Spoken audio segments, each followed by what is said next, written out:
आज का हमारा टॉपिक है फ़ॉरेन की। तो फ़ॉरेन की को कैसे यूज़ करते हैं, तो इसके बारे में मैं आज आपको बताऊंगा कि फ़ॉरेन की कैसे यूज़ करते हैं। तो फ़ॉरेन की बहुत ईजी है, कैसे इम्प्लीमेंट करते हैं इसको, इसका क्या होता है। फ़ॉरेन की में ये होता है कि दो टेबल होते हैं और दोनों टेबल में हमने प्राइमरी की रखनी होती है। और अगर हमने इनके अंदर कोई रिलेशन बनाना है या कोई लिंक बनाना है तो एक टेबल की प्राइमरी की दूसरे टेबल में एज आ फ़ॉरेन की यूज़ होगी। तो चले स्टार्ट करते हैं। तो क्रिएट डेटाबेस से हमने डेटाबेस क्रिएट की है प्रोडक्ट के नाम से, वो शो भी हो रही है आपको डेटाबेस की इधर साइड पे मेन्यू बार में। और उसके बाद हम क्रिएट टेबल करते हैं। क्रिएट टेबल हम कर लेते हैं क्रिएट कैटेगरीज़ के नाम से। कैटेगरी के नेम से हमने टेबल क्रिएट कर लिया। इसके अंदर अब हम वेरिएबल डिक्लेयर करवा लेते हैं CID इंट आइडेंटिटी 1 1।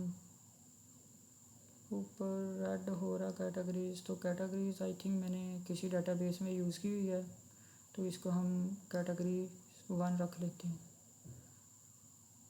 प्राइमरी की रख लिया CID।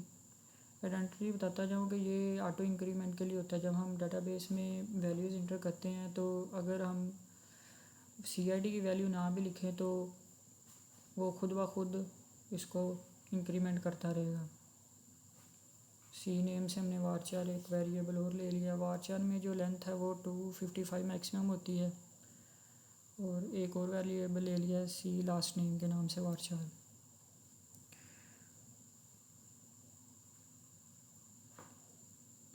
अब हम दूसरा टेबल क्रिएट करते हैं। ये टेबल दूसरा टेबल जो है हम वो प्राइस के नाम से रख लेते हैं।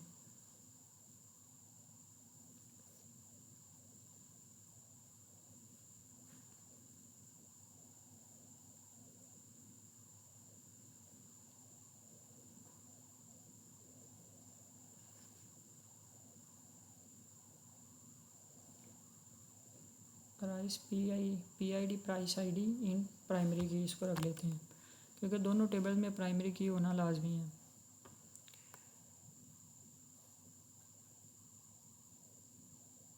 तो अगला हम रख लेते हैं पी स्टेटस के नाम से। इसकी डाटा टाइप हम वारचार रख लेते हैं।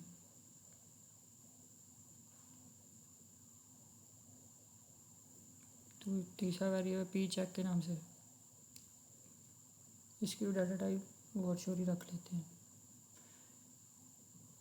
तो ये सिंपल मैं आपको फ़ॉरेन की कैसे यूज़ करते हैं उसके लिए आपको एक सिंपल सी एग्जांपल करवा रहा हूँ। तो आई होप कि आपको समझ आ जाएगी कि प्राइमरी की कैसे यूज़ करते हैं। तो अब हम प्राइमरी की फ़ॉरेन की क्यूरी यूज़ कर रहे हैं। फ़ॉरेन की लिखा, फिर आगे हमने लिखना है जो हमने लिया हुआ है वेरिएबल इंट के नाम से पी चेक, क्योंकि पी चेक को हम एज आ रेफरेंस प्राइमरी यूज़ करेंगे। और दूसरा फिर जहाँ पे हमने यूज़ करनी है वो रेफरेंस उसका टेबल का नेम कैटेगरीज है वो, क्योंकि वहाँ पे प्राइमरी की हमने यूज़ की हुई है CID, तो CID लिख दिया। तो ये सिंपल सी एक कमांड है फ़ॉरेन की को यूज़ करने की। तो हम पहले हमेशा टेबल वही एग्जीक्यूट करें जिसमें फ़ॉरेन की यूज़ नहीं हुई, और बाद में फ़ॉरेन की वाला यूज़ करें, उसको एग्जीक्यूट करें, फिर प्रॉब्लम नहीं कोई होती।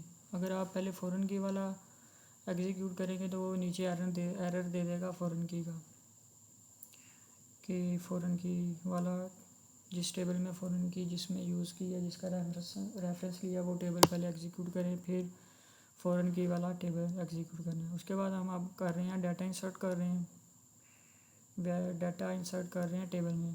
तो पहले हमने कैटेगरीज़ में डाटा इंसर्ट करना है।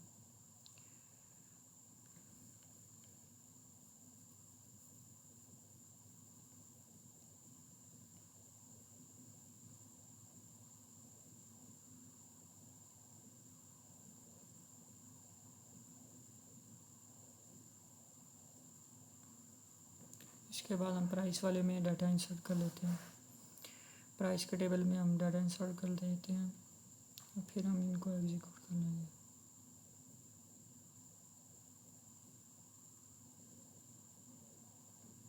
इंसर्ट के भी 2 मेथड हैं, तो मैंने इस पे भी वीडियो बनाई हुई है। इंसर्ट के 2 वेज़ होते हैं इंसर्ट में। इंसर्ट में हम वेरिएबल्स भी डिक्लेयर करवा सकते हैं, और वेरिएबल ना डिक्लेयर करवाएं तो डायरेक्ट हम वैल्यूज़ भी यानी कि कर सकते हैं। तो एरर किस चीज़ का आ रहा है? एरर अच्छा, वो हमने ऊपर आइडेंटिटी ऑटो इंक्रीमेंट लगाया, तो इसलिए हमें CID की वैल्यू लिखने की ज़रूरत नहीं है, वो खुद ब खुद ही ऑटोमेटिकली कर देगा। तो मैं बता रहा था कि तो इंसर्ट की भी एक वीडियो की हुई है, उसके भी मैंने वेज बताए हुए हैं, तो आप प्लीज़ वो भी मेरी वीडियो देखें। अब हम डाटा शो करवाते हैं टेबल में जो हमने इंसर्ट किया है। ये हमारी वैल्यूज़ आ गई हैं। CID देखें, हमने ऊपर डिक्लेयर नहीं करवाया क्योंकि आइडेंटिटी हमने ऑटो इंक्रीमेंट, वो खुद ब खुद ही इसकी इंक्रीमेंट करता रहेगा वैल्यू। इसके बाद हम प्राइस वाला करते हैं। प्राइस वाला करते हैं। प्राइस वाला एग्जीक्यूट करते हैं आप, और ये हमने एग्जीक्यूट कर लिया है। ये देखिए डाटा नीचे शो हो रहा है। हमने पी चेक पे बेसिकली हमने फॉरेन की लगाई है, और रेफरेंस हमने लिया है कैटेगरीज में CID का। तो ये सिंपल सी कमांड है, तो ज़्यादा मुश्किल नहीं है। हम थोड़ा सा डाटा और थोड़ी सी वैल्यूज़ और इंसर्ट कर लेते हैं,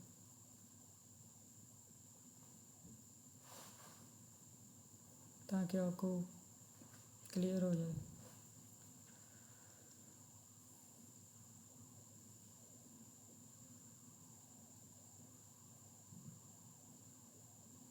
तो ये अब 2 रोज़ हमारे पास शो हो रही हैं, 1 और 2।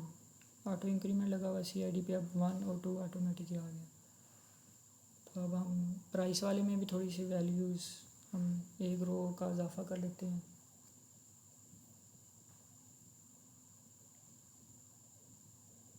तो एग्जीक्यूट, अच्छा ठीक हो गया। यहाँ पे हमने प्राइमरी की लगाई हुई है ना, हमने ऑटो इंक्रीमेंट नहीं लगाया हुआ। अगर लगाया भी होता तो ये वैल्यू नहीं आनी थी, इसलिए हमने अब 2 लिखा, प्राइमरी की यूज़ की हुई है, तो इसलिए यहाँ पे 2 गया। अभी हमारी अफेक्टेड हो गया रो, और अब ये हमारे पास डाटा शो हो रहा है। तो अगर आपको मेरी ये वीडियो पसंद आई है तो प्लीज़ इसको, मेरे चैनल को लाइक करें, सब्सक्राइब करें, और मेरी वीडियो को ज़्यादा से ज़्यादा शेयर करें, और कमेंट करना ना भूलें।